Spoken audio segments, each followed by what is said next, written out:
If you enjoy stories about family secrets, shocking betrayals, and truth that changes everything, please hit that subscribe button, leave a like, and comment your thoughts below. Your support means everything.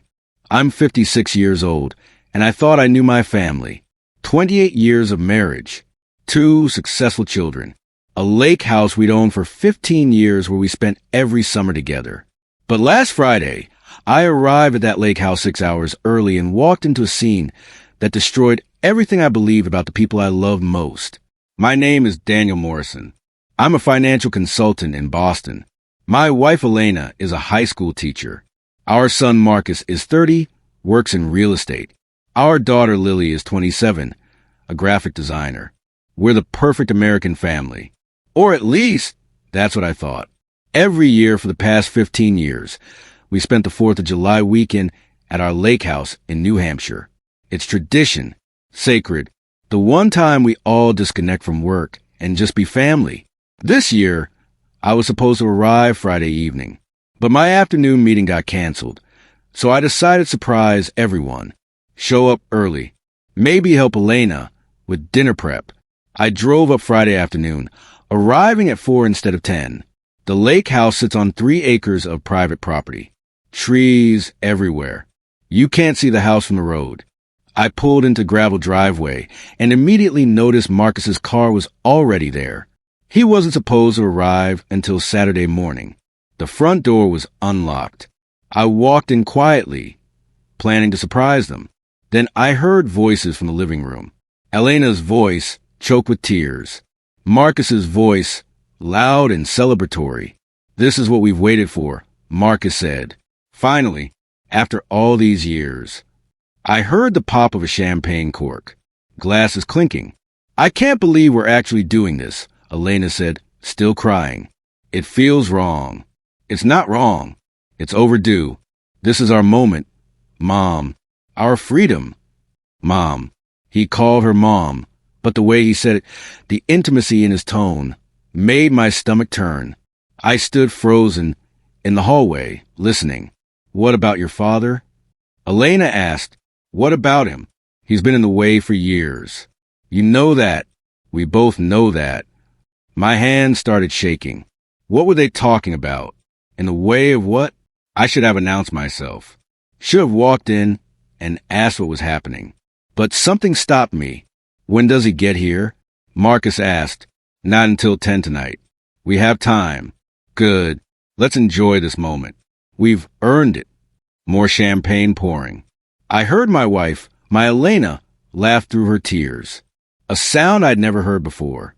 Relief mixed with guilt mixed with something else. Something that sounded almost like joy. I backed away slowly. Walked out the front door as quietly as I'd entered. Got in my car. Sat there mind racing.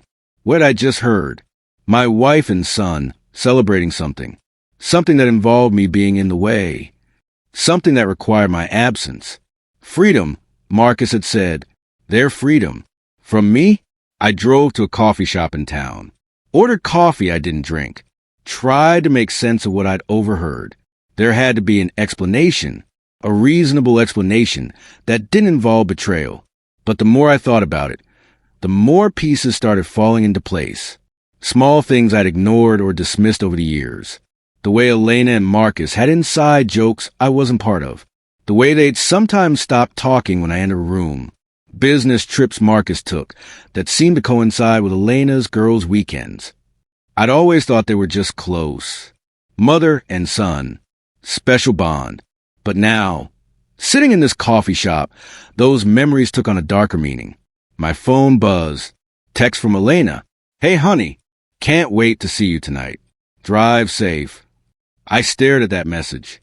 The casualness of it. The lie embedded in those cheerful words. She knew exactly where I was, or where she thought I was.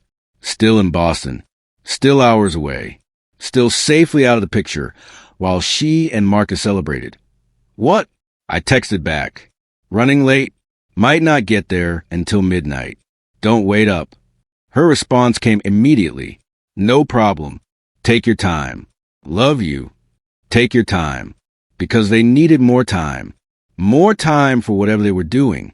I sat in that coffee shop for 2 hours, watching the clock, trying to decide what to do. Confront them? Pretend I didn't hear anything? Call Lily and ask if she knew something? No. If something was happening, I needed to know exactly what before I said anything to anyone. At 6:30, I drove back to the lake house, parked down the road where my car wouldn't be visible, walked through the woods to approach from the back. The sun was setting. Golden light filtered through the trees. It should have been beautiful. Instead, it felt ominous, like I was sneaking up on my own life, trying to catch it in a lie. I crept up to the back deck, crouched below the window line, looked through the glass doors into the living room. Elena and Marcus were sitting on the couch. Close. Too close. She had papers spread across the coffee table. Marcus was pointing at something on one of the documents. They were both smiling. I couldn't hear what they were saying, but their body language, it was wrong. The way Elena leaned into him, the way his hand rested on her shoulder. Familiar, comfortable, intimate. My heart was pounding. My mouth was dry. Part of me wanted to burst through those doors and demand answers. But another part, the part that had learned caution from 28 years of marriage and 30 years of business negotiations, told me to wait, to gather information, to understand the full picture before I acted. I watched for 30 minutes. They reviewed documents, drank more champagne. At one point, Elena put her head on Marcus's shoulder, and he kissed the top of her head. Casual, natural, like they'd done it 1,000 times before. I felt sick. At 7:15, Marcus's phone rang. He answered, listened, then said, "She's here. Come on in." A minute later, the front door opened. A woman walked in, mid-30s, professionally dressed, carrying a briefcase. She greeted Elena with a hug, shook Marcus's hand. "So we're really doing this?" the woman asked. "We're really doing this," Elena confirmed. The woman opened her briefcase, pulled out more documents, spread them on the table next to the ones already there. I watched Elena pick up a pen, watched her hand hover over a signature line. "Once you sign, it's official," the woman said. "No going back." "I know," Elena replied. "I'm ready." We're both ready. She signed. Marcus signed. The woman witnessed both signatures, then gathered all the documents back into her briefcase.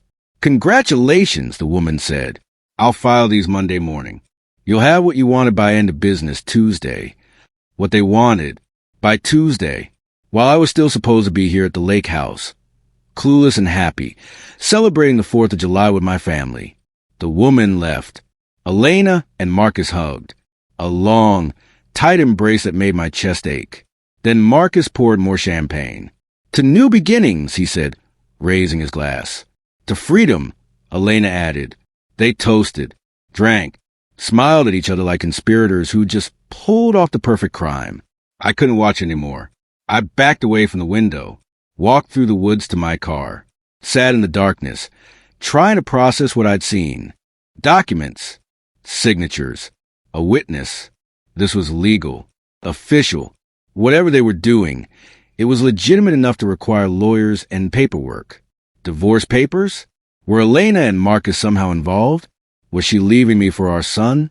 The thought was so horrifying, so impossible, I couldn't even fully form in my mind.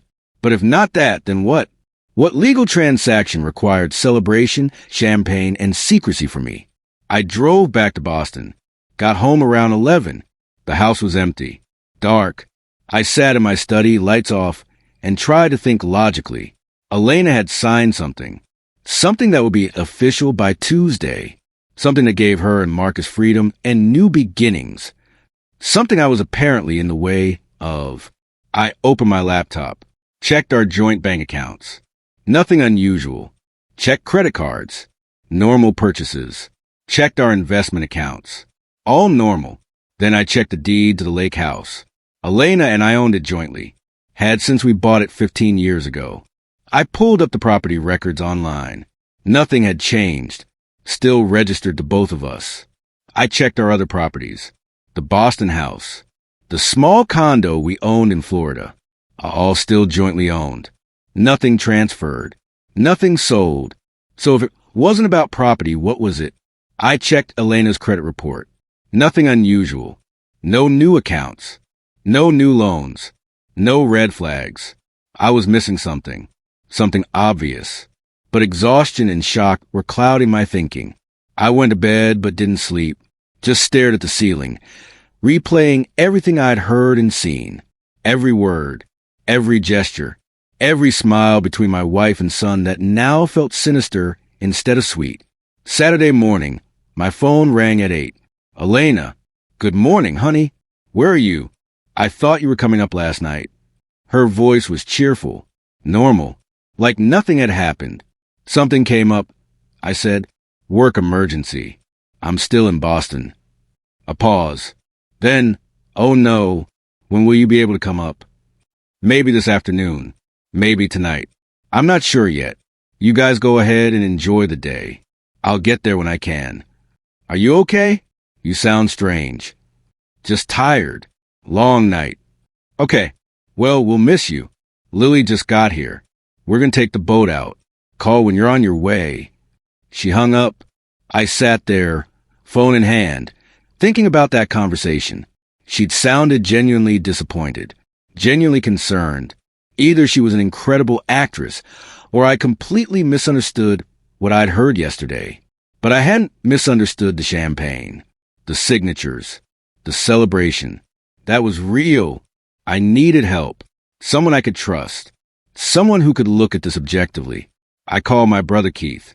He's 53, a lawyer in New York. If anyone could help me figure out what legal documents my wife and son had signed, it was him. Keith, I need your help. Something's happening with Elena and Marcus. I don't know what, but it's bad. I told him everything. The early arrival, the overheard conversation, the champagne, the mystery woman with documents, the signatures. Keith listened without interrupting. When I finished, he was quiet for a long moment. Dan, I'm going to ask you something, and I need you to answer honestly. Has Elena given you any reason to think she's having an affair with our son? No. God, no. That can't be what this is. I'm not suggesting that. I'm asking if you've seen signs of an affair with anyone, because what you're describing, the secrecy, the documents, the celebration, it could be divorce papers. Papers she signed with Marcus as a witness because he's supporting her decision. My stomach dropped. She wouldn't. We're happy. We've been happy. Have you? Really? No problems? No distance between you lately? I thought about the last few months. We'd both been busy with work. We'd been having less sex. But we were in our 50s. That was normal, wasn't it? We'd been spending more time apart. But we had separate interests. That was healthy. Or was it, Dan, you need to talk to her. Directly. Ask what's going on. This speculation is going to drive you crazy. What if she lies? Then you'll know. You'll see it in her face. But you can't continue like this. You need answers. Keith was right. I couldn't hide in Boston, stalking my own family from a distance. I needed to face this directly. I packed a bag, got in the car, started driving north to the lake house. This time, I wasn't sneaking up early. I was walking in with full knowledge that something was wrong, and I was going to get the truth. I arrived at the lake house at noon. All 3 cars were in the driveway. Elena's, Marcus's, and Lily's. I could hear laughter from the back deck. I grabbed my bag and walked to the front door, paused with my hand on the knob. This was it. Whatever happened next would define everything. My marriage, my family, my future. I opened the door and walked in. They were all on the back deck. Elena, Marcus, and Lily. Lily was setting the table for lunch. Marcus was grilling. Elena was making a salad. Normal. Perfect. Like a scene from a magazine about ideal families. Dad. Lily spotted me first. She ran over and hugged me. You made it. Mom said you might not come until tonight. I finished my work. Wanted to be here with you guys. Elena came over and kissed me. I'm so glad you're here. We missed you. She looked genuinely happy to see me. No guilt in her eyes. No nervousness. Just my wife, smiling, welcoming me home. Marcus waved from the grill. Hey, Dad. Perfect timing. Burgers are almost ready. I forced myself to smile, to act normal, to play along with whatever game we were all playing. Smells great. We sat down to lunch. Lily talked about her new project at work. Marcus talked about a property he'd just sold. Elena talked about her plans for the school year starting in September.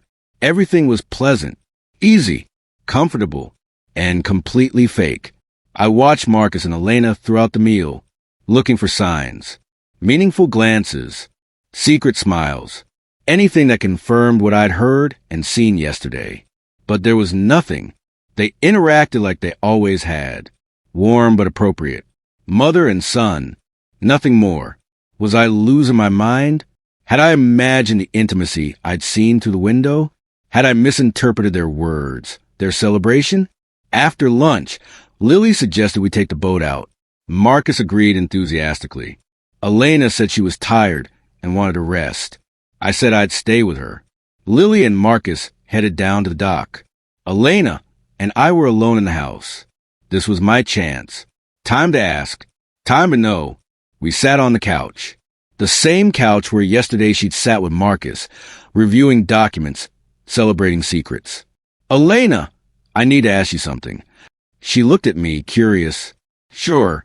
What is it? Are you happy? In our marriage? Her eyebrows rose. Of course I'm happy. Where is this coming from? I feel like maybe we've been distant lately.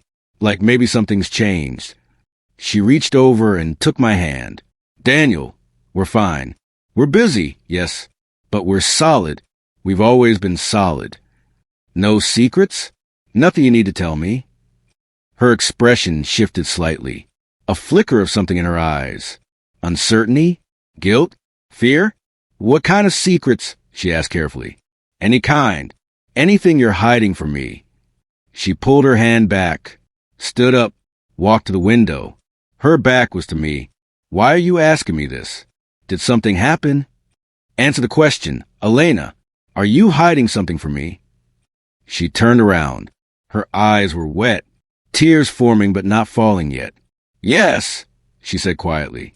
Yes, I'm hiding something. My heart stopped. This was it. The confession. The truth that would destroy everything. What? I managed to ask. I'm sick, Daniel. Those 3 words hung in the air. I'm sick. Not what I'd expected. Not what I'd feared. But somehow worse. What do you mean, sick? I found a lump 3 months ago. Went to the doctor. Had tests done. It's breast cancer. Stage 2. I couldn't breathe. Couldn't think. Why didn't you tell me? Because I needed to process it first. I needed to understand what I was facing before I brought you into it. And I told Marcus because I needed someone to talk to. Someone who wouldn't fall apart. Someone who could help me research options and doctors and treatments. She sat back down next to me, tears flowing freely now. The papers you might have seen, if you came up early yesterday, those were treatment consent forms. I'm starting chemotherapy next week. Marcus helped me choose an oncologist. He's been with me to appointments. He's been my rock through this. I felt like the floor had dropped out from under me. Cancer. She had cancer. And I'd been so caught up in paranoid fantasies that I completely missed a real crisis. Why didn't you tell me? I asked again, my voice breaking. Because you would have panicked. You would have tried to fix it. You would have made it about you and your fear instead of about me and what I needed. That's not fair. Isn't it? Daniel, you're a wonderful husband. But you're a fixer. When things go wrong, you jump into solution mode. You take over. And I needed to handle this my way. At my pace. What about the champagne? The celebration? She looked confused. What champagne? Yesterday. You and Marcus. Celebrating something. Understanding dawned on her face. Oh, that. Marcus brought champagne to celebrate me finishing the decision-making process. To celebrate me being ready to fight. We toasted to getting through this. To survival. Not to anything sinister. I put my head in my hands. I heard you say I was in the way. That you needed freedom from me. No, Elena said firmly. Marcus said the cancer was in the way. that this was our chance to fight for freedom. Freedom from this disease. You misheard. You misunderstood. And the woman? The briefcase. My oncologist nurse. She brought consent forms for me to sign. Treatment authorization. Legal stuff the hospital requires. Everything I'd thought, everything I'd feared, everything I'd imagined, it was all wrong. Completely, catastrophically wrong. But the real situation was so much worse. Why, Elena? Why shut me out of this? Because I needed strength, and you would have given me fear. I needed clarity, and you would have given me chaos. I needed to feel like I was in control of something, and your well-meaning concern would have taken that away. She was right. I knew she was right. If she'd told me 3 months ago, I would have lost my mind. I would have Googled every statistic, called every doctor, demanded second opinions and third opinions. I would have made about my fear of losing her instead of about her fight to survive. I'm sorry, I said. I should have been there. You're here now.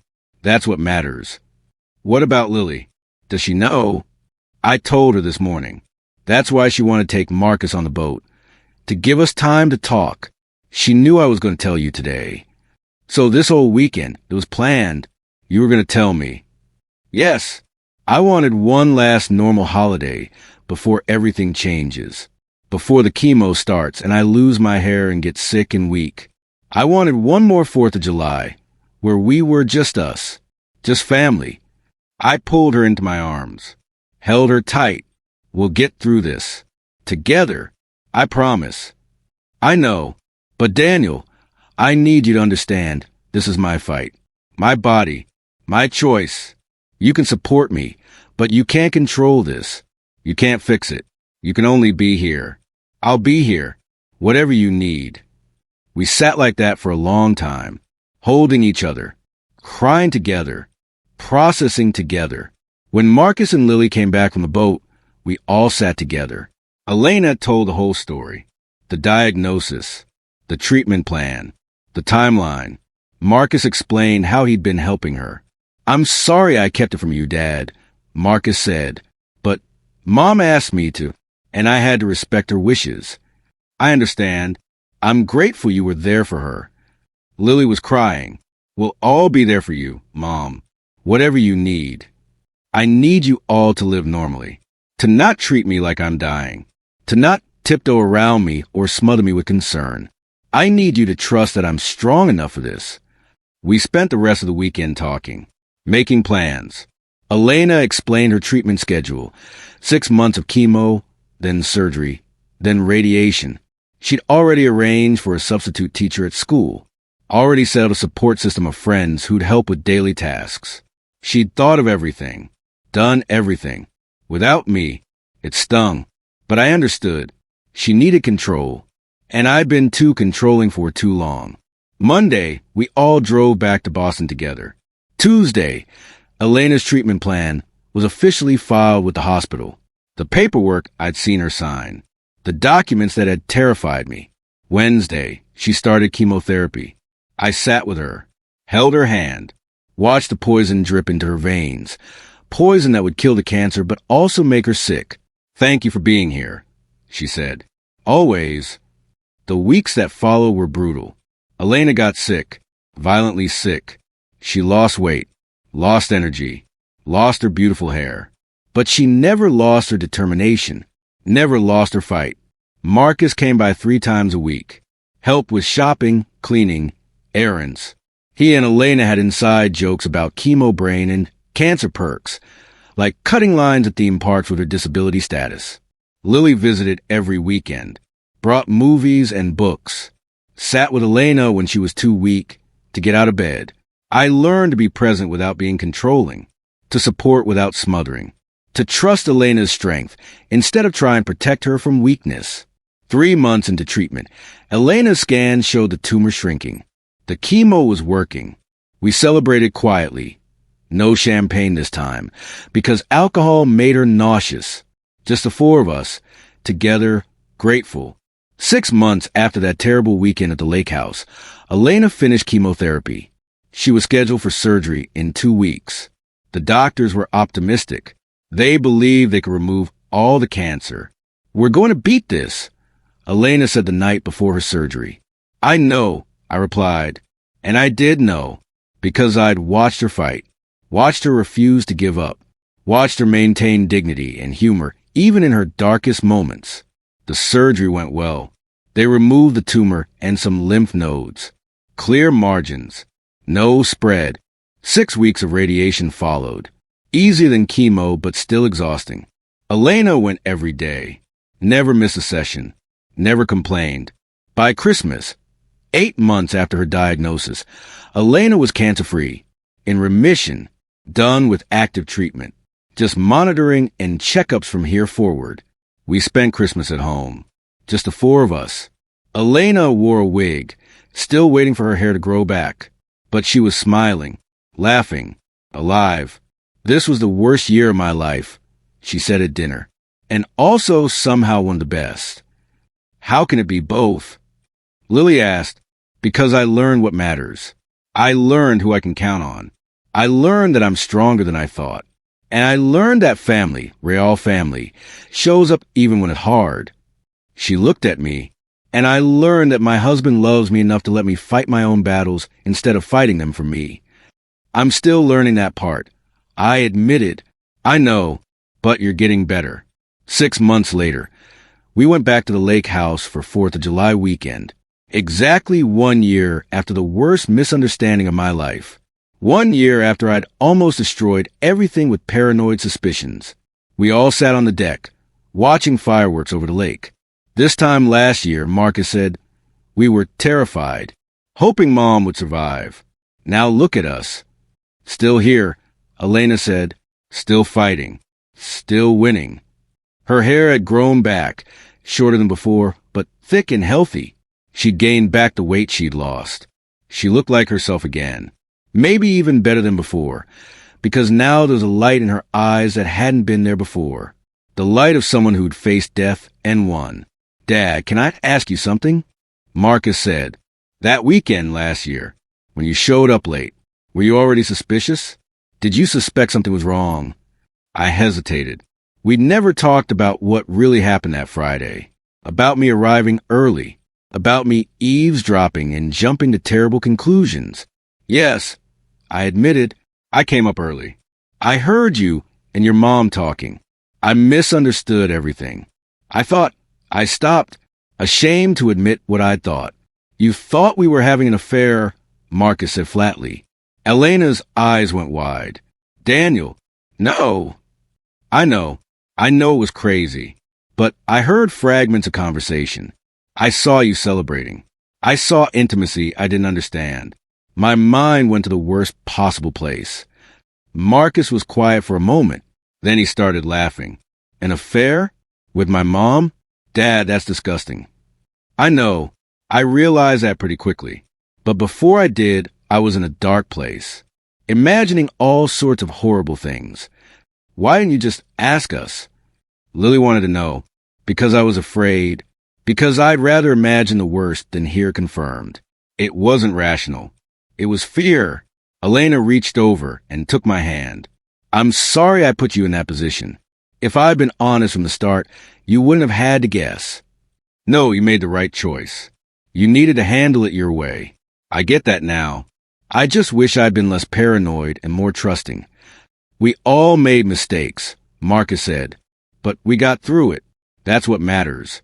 We sat in silence for a while, watching the colors explode across the sky, feeling grateful, feeling lucky, feeling like maybe we'd all learned something important about trust and communication and love. Next year, Elena said, let's make a promise. No secrets. No matter how hard. If something's wrong, we tell each other. Deal. Deal. We all said together. That was 2 years ago. Elena is still in remission. Still cancer-free, still strong, still fighting, not against disease anymore, but for life, for joy, for every moment we all almost lost. I retired last year, decided I didn't want to spend my remaining years in an office, wanted to be present for Elena, for our kids, for whatever life had left to offer. Marcus got engaged to a wonderful woman named Harper who Elena adores. They're getting married next summer at the lake house. Lily started her own design firm. It's thriving. She credits her mom's battle with cancer for giving her the courage to take risks. And Elena went back to teaching. Her students don't know about her cancer. She doesn't tell them. But she teaches differently now, with more passion, more urgency. Like every lesson matters because every day matters. We spend every weekend at the lake house now, not just holidays, every weekend, because we learn that time isn't guaranteed, that the people you love can be taken from you in an instant, by disease, by death, by misunderstanding. So we don't wait anymore. Don't put off important conversations. Don't let fear keep us apart. Do you ever think about that weekend? Elena asked me recently. We were sitting on the dock, feet dangling in the water. All the time, I admitted, what do you think about? How close I came to ruining everything. If I confronted you based on my suspicions. If I'd accused you of something terrible. It could have destroyed us. But you didn't. You waited. You asked questions. You listened. Barely. I almost didn't. But you did. That's what matters. You chose trust over fear. Eventually, it was the hardest thing I've ever done. Harder than watching me go through chemo. Different hard. With the chemo, I knew what the enemy was. I could see it. Fight it. But with my own paranoid thoughts, that was fighting shadows. Fighting myself. Elena leaned her head on my shoulder. We've been through a lot together. 28 years of marriage. Cancer. Almost betrayals that turned out to be misunderstandings. And we're still here. Still here. I echoed. Do you know what I realized during treatment? What? That I married the right person. Not because you're perfect. You're not. You're controlling and paranoid, and you jump to conclusions. But you're also loyal and loving, and you show up, even when it's hard. Especially when it's hard. You show up too. You're the strongest person I know. We make a good team. The best team. We sat there until the sun set, until the stars came out, until the mosquitoes drove us back inside. And I thought about how differently things could have gone if I confronted them that Friday, if I'd accused Elena of betrayal, if I let fear and suspicion poison what we had. We might not be sitting here now, might not be planning Marcus's wedding or celebrating Lily's success or enjoying retirement together. One choice, one moment, one decision to wait and listen instead of accusing and destroying. That's all it takes. To save a marriage, to save a family, to save yourself from your own worst instincts. I think about that weekend often, about walking into the lake house early and hearing celebration and assuming the worst, about watching through windows and interpreting love as betrayal, about nearly losing everything to my own paranoid imagination. And I'm grateful. Grateful I waited. Grateful Elena had the courage to fight her battle her way. Grateful Marcus was there for his mother when I wasn't. Grateful Lily brought joy even in dark times. Grateful for second chances and clean scans and summer nights at the lake house. We're not perfect. Our family has cracks and flaws and moments of misunderstanding. But we're here. We're together. We're fighting for each other instead of against each other. And that's everything. Marcus and Harper are getting married in 3 months. Elena is planning everything, throwing herself into wedding preparations with the same fierce determination she brought to fighting cancer. Lily is designing all the wedding materials. I'm walking Harper down the aisle since her father passed away years ago. We're all involved, all present, all grateful to be here for this moment. 3 months. Elena said this morning at breakfast. 3 months until we're all together again at the lake house. All of us plus Harper. A bigger family. I can't wait, I said. And I meant it, because I've learned something important. Family isn't about perfection. It's not about never having secrets or never misunderstanding each other. It's about showing up. It's about fighting for each other. It's about choosing trust over fear, love over suspicion, hope over despair. That Friday 2 years ago, I arrived at our lake house early to find my wife crying and my son toasting champagne. I thought I was witnessing a betrayal. Instead, I was witnessing courage, strength, love. I just couldn't see it yet. Couldn't understand it. Had to learn it slowly, painfully, over months of watching Elena fight and heal and survive. Now I see clearly. Now I understand. Now I'm grateful for every moment, the painful ones and the joyful ones, because they're all part of our story. The story of family that survived cancer, survived paranoia, survived almost betrayals that turned out to be almost miracles. We're still here, still together, still fighting, still loving, still showing up for each other, especially when it's hard. And I wouldn't trade that for anything. If this story touched your heart, please subscribe, hit that like button, and share your thoughts in the comment below. Have you ever jumped to wrong conclusions about someone you love? How did you find your way back to trust? Your stories matter. Thank you for reading.